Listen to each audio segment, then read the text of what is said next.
Hi there, I'm Tech from TechO.com. Last week, I gave you a system on how to make your vision a real day-by-day measure of what you do. I talked about using 4 different perspectives to look at your vision statement so that you could really define it in cold, hard, tangible terms. But some of you contacted me and said, "Hey Tech, we feel a bit shortchanged because you told us about the 4 perspectives, but you didn't spend enough time telling us how to do it." Okay, in my defense, last week, my point was how to make your vision a day-to-day reality once you've defined it. But I get your point. So this week, let's talk about the 4 perspectives in some detail and talk about how understanding them can lead you to setting the strategies that will get you to the business that's described in your vision. Let's start with what are the 4 perspectives. Perspectives are viewpoints. So what we're really saying is, take a look at your vision statement while standing at 4 different viewpoints. Imagine if you went on a company picnic as the person in charge of supplying the food. Your perspective would be that of the person who has to make sure that the food is available, it's tasty enough for everyone, from meat lovers to vegetarians to vegans. So your viewpoint would be about how well the food was organized and how it was served and was there enough to go around and so on, right? Okay, now step away and take another perspective. Say you went to the same company picnic without any responsibilities. You're just a picnic goer out to have a good time. So what you take in is the weather, maybe the picnic area and looking at how clean it was and if it was suitable for children. You see, from that perspective, you'd be appreciating different things about the same picnic. Put the 2 together and you'd give a pretty good description of the picnic to someone who wasn't there. So the 4 perspectives describe your ideal business, your vision, from 4 different perspectives. From that of your customers, from that of your employees, from that of your finances, and from the perspective of your key business systems. These 4 elements make up what I believe are the most important aspects of any business. So first, from the customer's perspective. When you have attained your vision, what will your customers say about your business? Look at this question from the customer's point of view, not yours. Look at this in the context of what you're trying to build, the business that you want to end up with.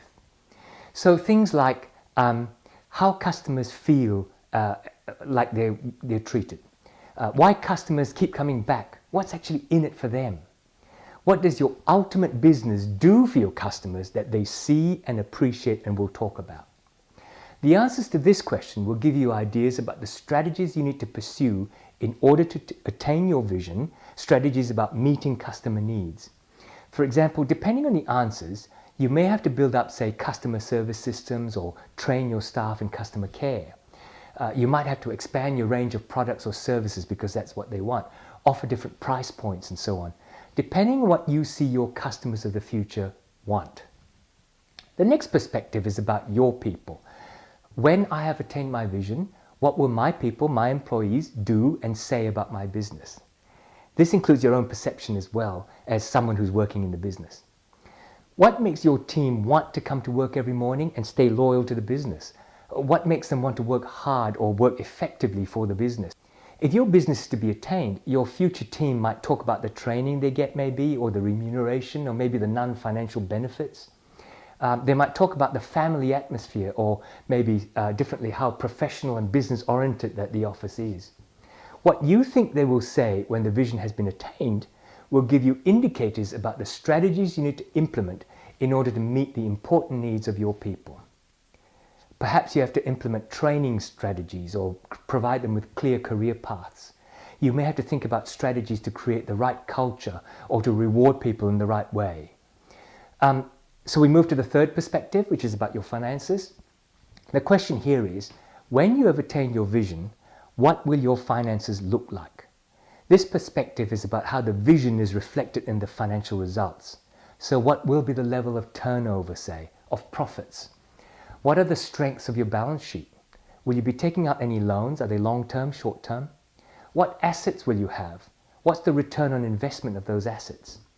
Now, some people might shout out, millions! Well, if that's what your vision spells out, then so be it. But believe it or not everyone wants to be a millionaire. Some people want to balance their service to customers or their relationships with employees or even their own ability to spend time with family against earning millions. And that's an important aspect of looking at these 4 perspectives. They're all about balance. It's like you have 4 levers. If you pull this one, it goes faster this way but slower another way. So it's about which levers you want to pull in balance with the others. All right? Push for your millions in profitability, and you might pee off your employees. You might find your own non-financial rewards like time with the kids start to fall away. Screw your customers to make your millions, and you might find that your customers get turned off. They don't come back. The important thing about the vision you want is the balance of how to get there. You can see then that this financial perspective leads to strategies about financial strategies, about costs and selling prices, and about investment strategies.